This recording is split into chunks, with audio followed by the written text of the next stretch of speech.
as I had mentioned last week, in our culture of hyper-individuality, ourselves, we are the center of our lives. It's us. But we got to ask the question, is our life, is the arrangement of our life around the presence of God? Because the arrangement of the nation of Israel was around the presence of God, was around His worship, was around His tabernacle. And now as we get into Numbers chapter 2, we're not just going to see a layout of tents. This is another thing that I want us to pull from this. Not a layout of tents. We're going to see how God wants His people to live their lives with order, with purpose, with lives that are centered around Him. In this chapter broke it up in a couple of different sections. The lion's share of it is going to be concerning camp structure. Camp structure and marching orders. Again, we're going to be going through a lot of names and a lot of families and a lot of numbers. These things are important. I know it's easy for us to just go over these things, to skim over them. But again, I want us to take a look at, is there some purpose or is there some reasoning behind this? And of course, the last couple of verses here, up to verse 34, is concerning Israel's obedience to God's command. I put this slide up last week. This slide, I had taken it from a commentary on the book of Numbers, and I think that this lays it out pretty clear for us to understand. And I'm gonna leave this slide up, so that we can see how all the different tribes are ordered wherever they camp, and how things are arranged. Numbers chapter 2 and verse 31. Now the Lord spoke to Moses and to Aaron, saying, the sons of Israel shall camp, each by his own standard. What's a standard? Yeah, it's like a flag. It says, with the banners of their fathers' households. They shall camp around the tent of meeting at a distance. Why at a distance? I thought God's worship was supposed to be central, like central figure of the nation of Israel. Why are they supposed to be camped at a distance? Only the Levites can be that close to him. I think this is another thing that we're going to be talking about, certainly as we get into the next chapter. Because this is going to be related to what we've talked about through the book of Leviticus and at the end of the book of Exodus, concerning the subject of holiness. Now those who camp on the east side toward the sunrise shall be of the standard of the camp of Judah by their armies, and the leader of the sons of Judah. As the Israelites are moving toward the promised land, in which direction are they moving? East. They're moving eastward. Well, kind of a northeastward section. But we're going to see that the largest tribes are going to be put up there in the front. Yes, ma'am. Isn't also the east where the Lord will enter and come out of the temple or something like that? I'm not aware of that. But I do know that that's the entrance of the tabernacle. It was, I don't know if that has any relation to it. It seems to me like and again, I'm speculating. I'm just going to put it out there. I'm speculating that the movement and the placement of these tribes is going to be related to their movement, because they're going to have the most number of people out the front. That means the most military strength out front. also, I was thinking that, and because the Jesus came from the tribe tribe of Judah. Yep. And the east side is where the temple, where it was supposed to be No, something. that was the direction of Yes. Solomon's prayer, that they faced east praying towards Jerusalem, that they're, And it was also where they weren't supposed to go in through that door because that was the east side. And that was where, now unless I'm thinking about Revelations too, but that was where, Christ or God was to enter. Yeah, I'm gonna have to look more into that. Okay. the east gate, yeah. Yes. Yeah, I think so. I'm gonna have to look too. Yes, and if I remember correctly too, all the camps, when they are camped, they are to be facing toward the east, where the temple or the tabernacle entrance is. We'll get to that. All right, so we talked about Judah by their armies, and the leaders of the sons of Judah, Nashon, the son of Amminadab, and his army, even their numbered men, 74,600. Okay, these are numbers that we had talked about in the previous chapter. Those who camp next to him shall be the tribe of Issachar, and the leader of the sons of Issachar, Nathanael, the son of Zuar, and his army, even their numbered men, 54,400. Then comes the tribe of Zebulun, and the leader of the sons of Zebulun, Eliab, the son of Helon, and his army, even his numbered men, 57,400. The total of the numbered men of the camp of Judah, 186,400 by their armies, and they shall set out first. On the south side shall be the standard of the camp of Reuben by their armies, and the leader of the sons of Reuben, Elizur, the son of Shadur, and his army, even their numbered men, 46,500.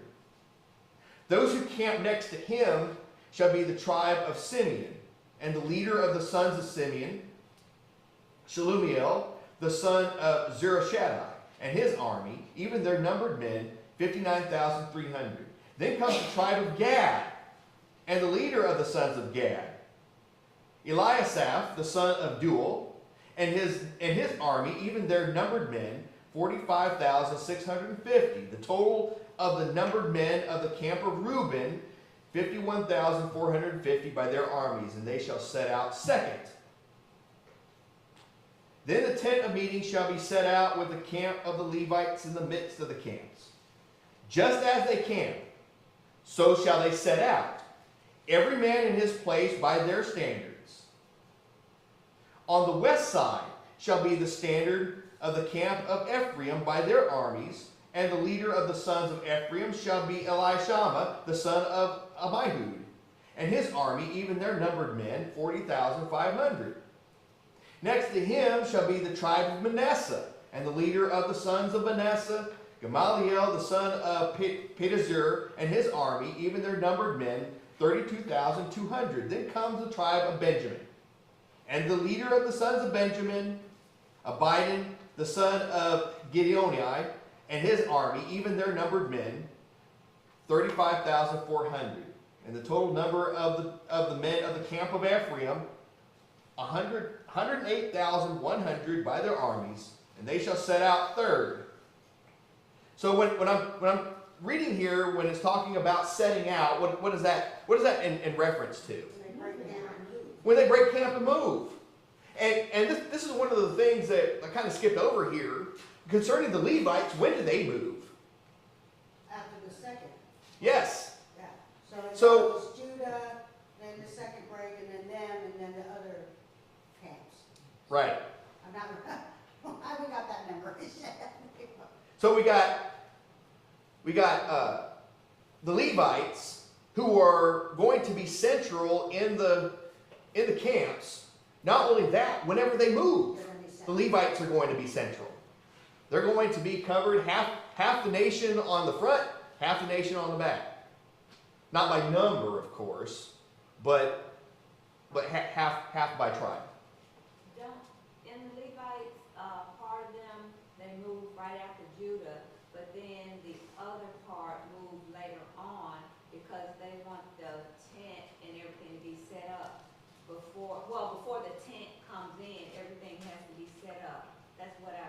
Yes, yes, everything has to be set up, and we're gonna get to that Before here everybody too. else gets there, yeah. Yeah. Where did I leave? 25. 25. Okay, on the north side shall be the standard of the camp of Dan by their armies, and the leader of the sons of Dan, Ahiezer, the son of Ammishaddai, and his army, even their numbered men, 62,400 or 700.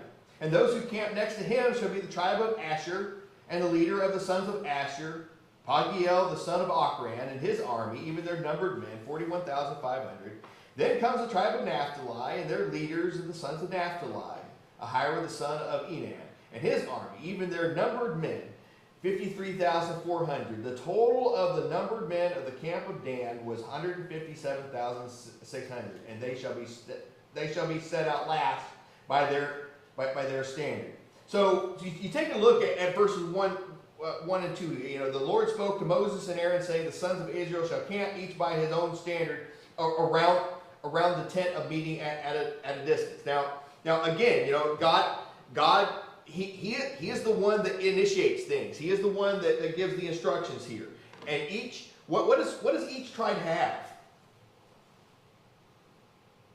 They have a standard, right? And this standard is going to be in reference to what? Their identity. Yeah, Their identity. Their banner is going to be related to their identity. And again, you know, all of these tribes are going to be set around the tabernacle and at a distance. Looking at verses 3 through 9, the east side, Judah's camp. Judah is going to be, I guess, like a better description, kind of like a leader tribe. A leader tribe, because there are going to be other tribes that's going to be posted on the east side. You have Issachar and Zebulun along with them. Verses 10 through 16. South side. South side is whose camp? Reuben. Reuben's camp. That's right. You got Reuben with 46,500, Simeon with 59,300, Gad with 45,650. Total 151,450. Reuben leads this group. Right. Reuben, he is the firstborn. And he's the one that lost that right when he Yeah. ended up with Jacob's wife. Right. But even so that they're arranged in a certain way. Under one standard. One direction. But again, you know, even those who are not in primary positions, they're going to have duties and responsibilities that they're going to be expected to live up to. Take a look at verse 17. The center. Then the tent of meeting shall set out with the camp of the Levites in the midst of camps.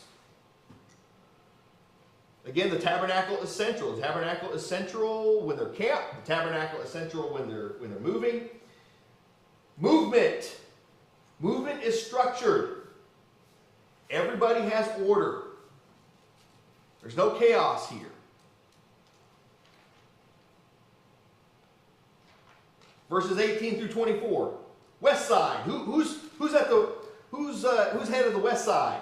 Ephraim. Huh? Ephraim. Ephraim. I'd say Ephraim. Yes. West side. 40,500. Manasseh. 32,200. Benjamin. 35,400. Total 108,100. Ephraim and Manasseh. Benjamin. Why do you think that these are grouped together? Well, that was Joseph's two sons, and Benjamin was his favorite brother. I know, right? I couldn't help but think about that. I mean, it makes sense. It makes sense that Joseph, you know, the sub-tribes of Joseph, they're going to be together. But Benjamin, That was his favorite. yeah. Janice? Before we leave off of the side that they're on, the thing I was thinking about as far as the gate is Ezekiel 44, I think it's 1 through 3, and this was the vision Ezekiel had when he said that, then he brought me back to the outer gate of the sanctuary which faces east, and it was shut, and the Lord said to me, this gate shall remain shut, it shall not be opened, and no one shall enter by it, for the Lord, the God of Israel, has entered by it. So that's what I was thinking about, Oh, the okay, east yeah. Oh, okay. side and the, All right. yeah. Like I said, I'm gonna have to look more into that. Sounds like some more sermon material.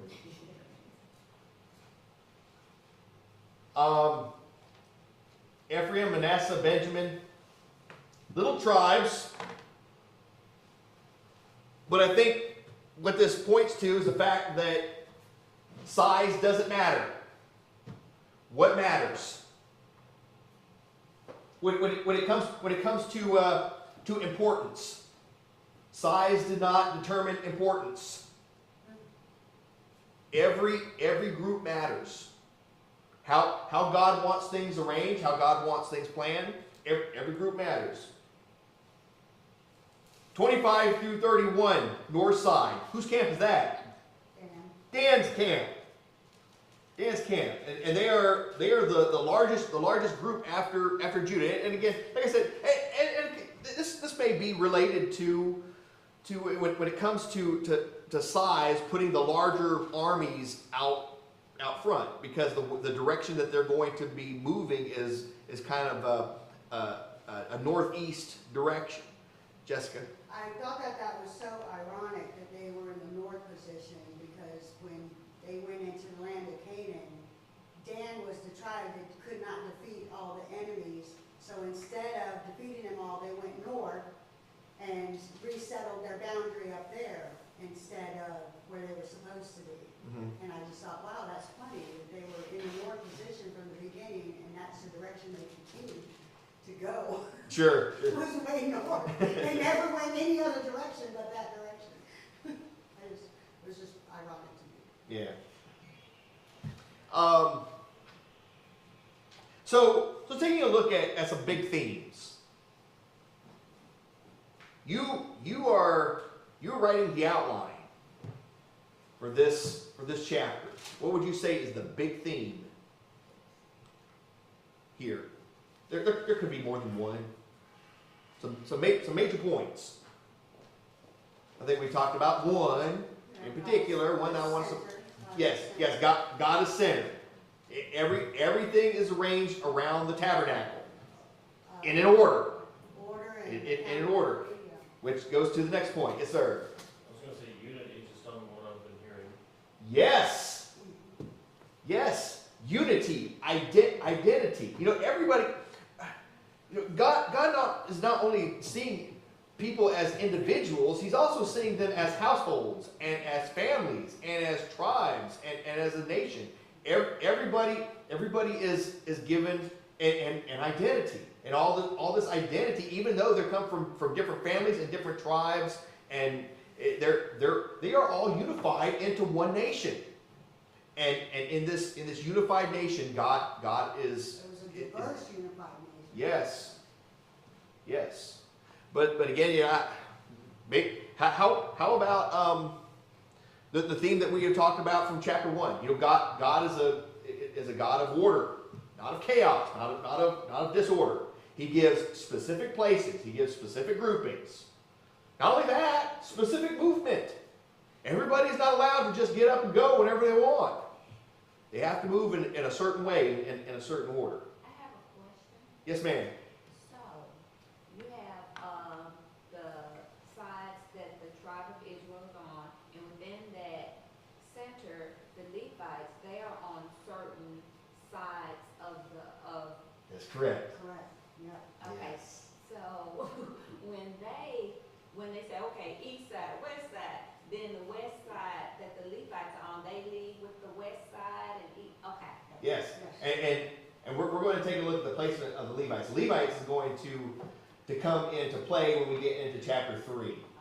Chapter 3. Now chapter 2, we're focusing on the rest of the tribes, but chapter 3 is going to be very, very Levite focused. Levite focused. Yes, sir. Just kind of put things in perspective, Gulfport has 75,000 people, and the smallest tribe, Benjamin, had 35,000 men, but, you know, it's probably the size of Gulfport that just one tribe. Right.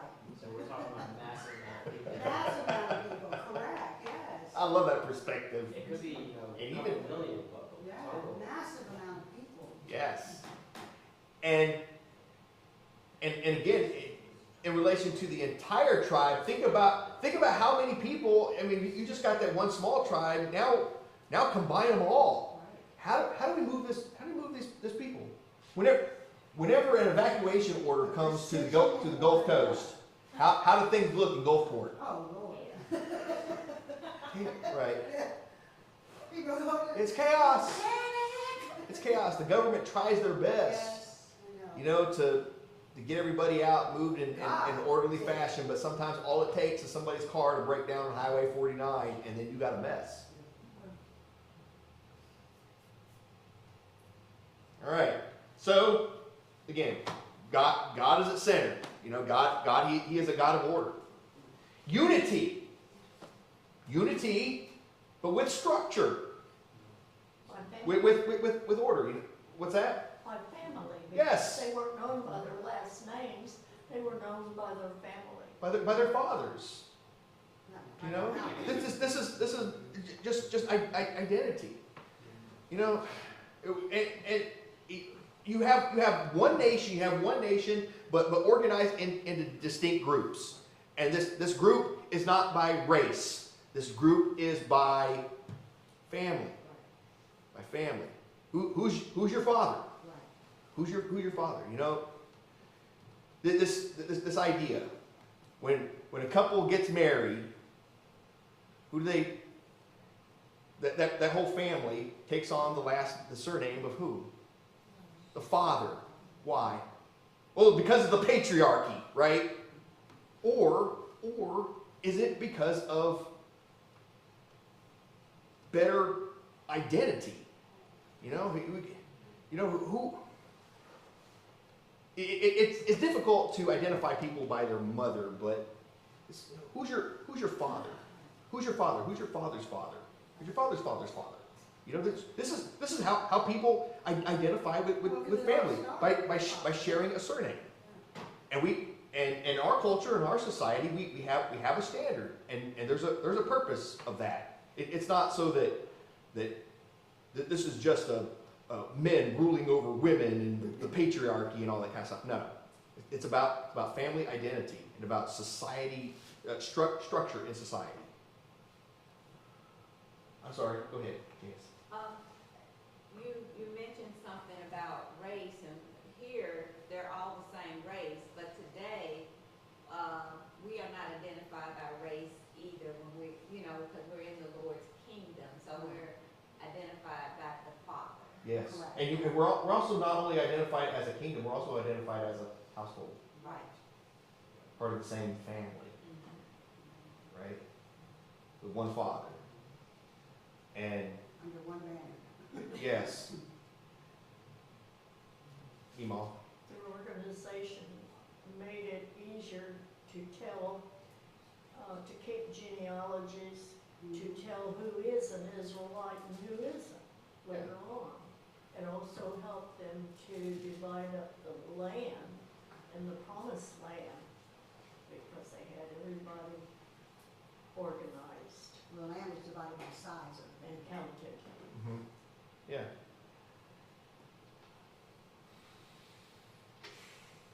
All right.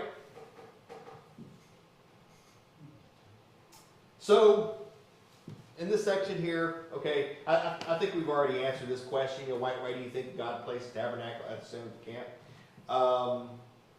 What do you think that there's some sort of significance of each tribe having its own standard in place? Yes.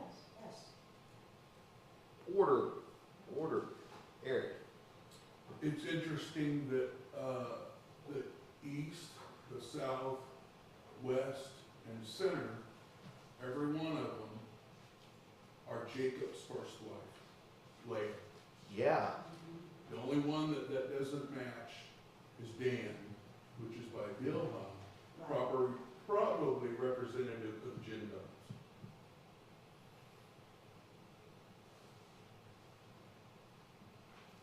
Okay, She was Rachel's handmaid. that's true. Rachel was barren, so, Yes, Rachel And- gave Jacob Bilhah. yes. And also the tribe of Dan, in the future.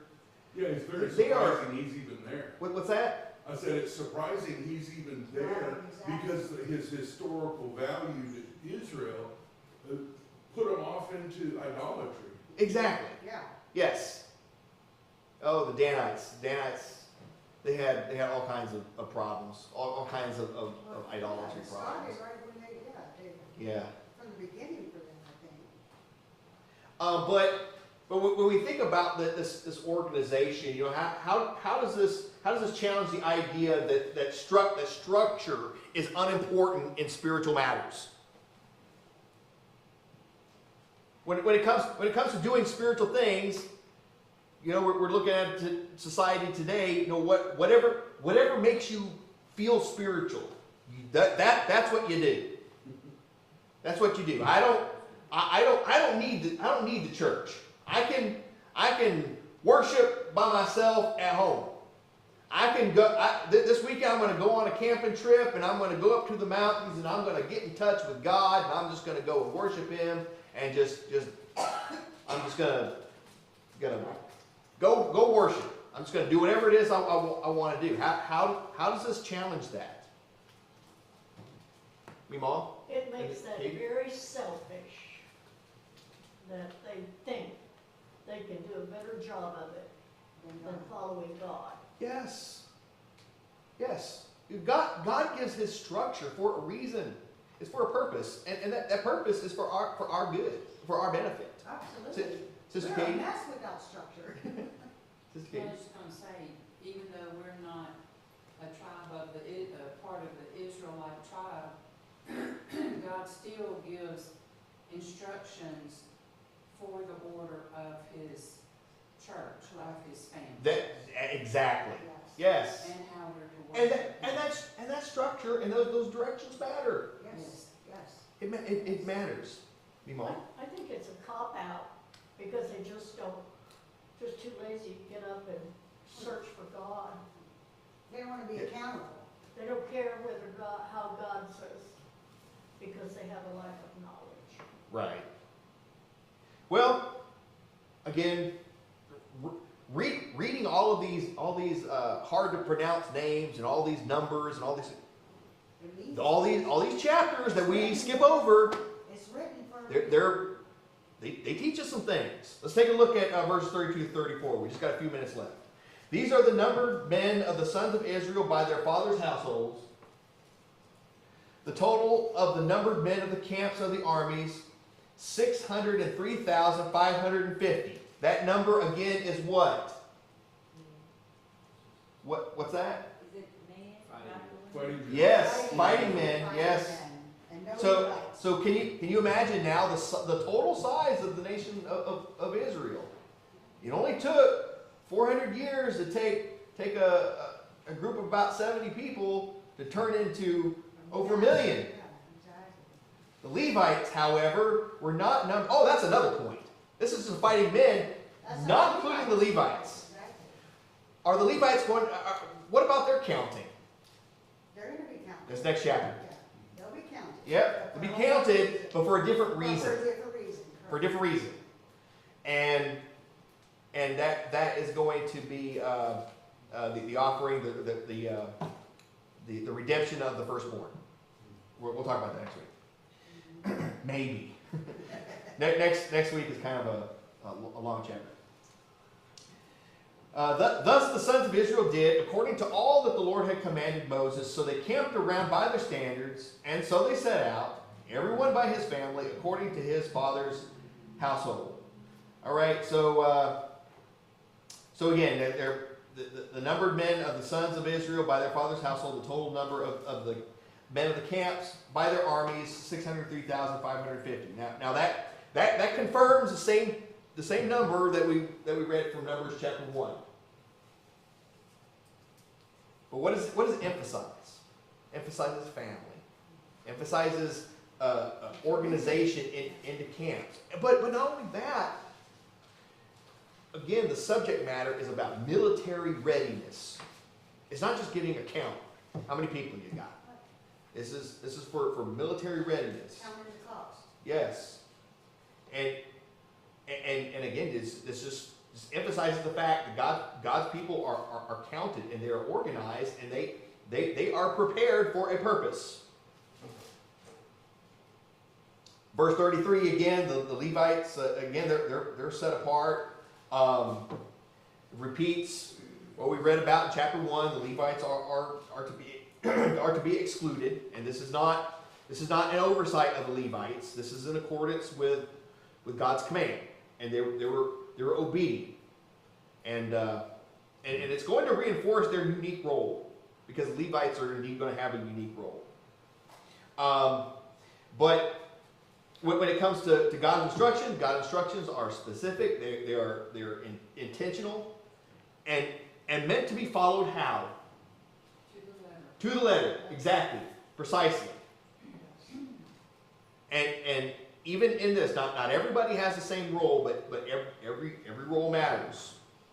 Verse 34, complete obedience. Thus the sons of Israel did according to all which the Lord had commanded Moses. So they camped by their standards, and so they set out. Complete obedience, according to all. So they did. What did they follow? They followed their assigned place. They followed their identity or their standard, their order of movement. You know, God's people, when God's people obey, as they should, they obey fully. And they obey exactly. And they obey by order of movement. And collectively. According to all, so they did. There's another sermon title right there. According to all, so they did. Brother Jack? All right.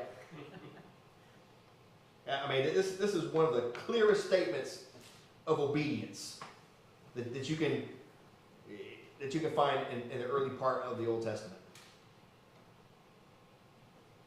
According to all, so they did. So, what does verse 34 teach us about what true obedience to God looks like?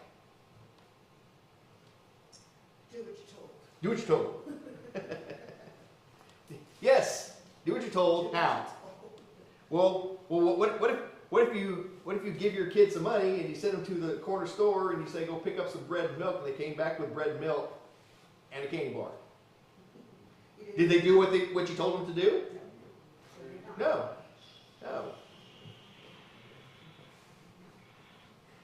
Well, why do you think the text repeats that Levites were not counted?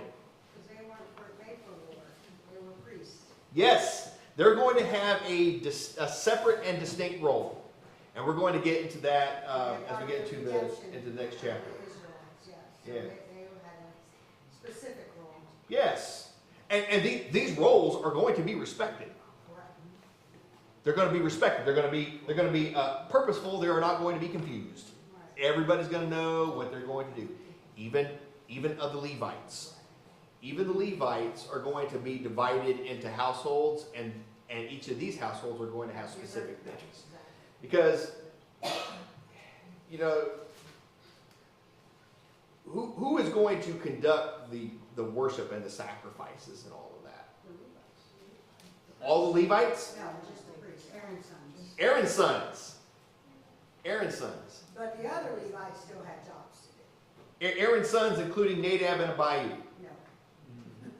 No. Well, Nadab and Abihu, they were supposed to offer, but they messed up. Yeah. So there's gonna be no more after this. Right, after, yeah. There are already no There more. are already no more. There are already no more, and not only that, they died with no children. Correct, yes. And so this is going to be left to the other two sons of Aaron, and we made it through chapter 2. Good job, everybody. Good job. All right, so Lord willing, we'll look forward to getting into chapter 3 next week.